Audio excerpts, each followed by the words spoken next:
Good morning everybody. আমি এখন just অনেকক্ষণই উঠেছি, বাট এখন চা খেতে বসেছি।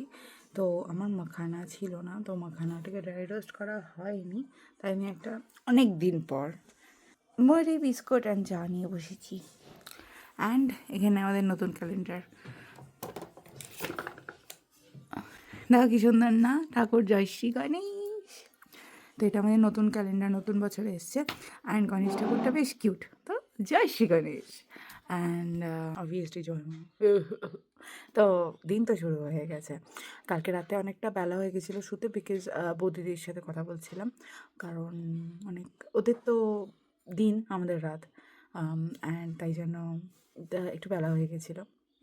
আর না, এখন কি হচ্ছে, ঘুমটা আসতে একটু দেরিও হচ্ছে, but I have to change that schedule. Anyway, আমি এখন চা বিস্কুটটা এনজয় করি, তারপর তোমাদের সাথে সারাদিন কী কাটালাম না কাটালাম অবশ্যই শেয়ার করো। দেখতে থাকো, bye bye.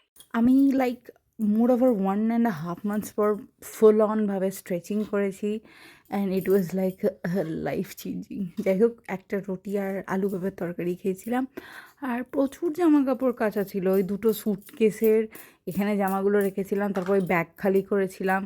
And seriously lots of work to do, and I was already tired. তো একটুখানি ডিম সিদ্ধ খাওয়ার পর আমি জামা কাপড় কাচা হয়ে গেছে, চান হয়ে গেছে, পুজোও পর্যন্ত হয়ে গেছে। তারপর মা ওই পুঁই মিটুলি রান্না করছিল, এটা অলরেডি রেসিপি চ্যানেলে চলে গেছে।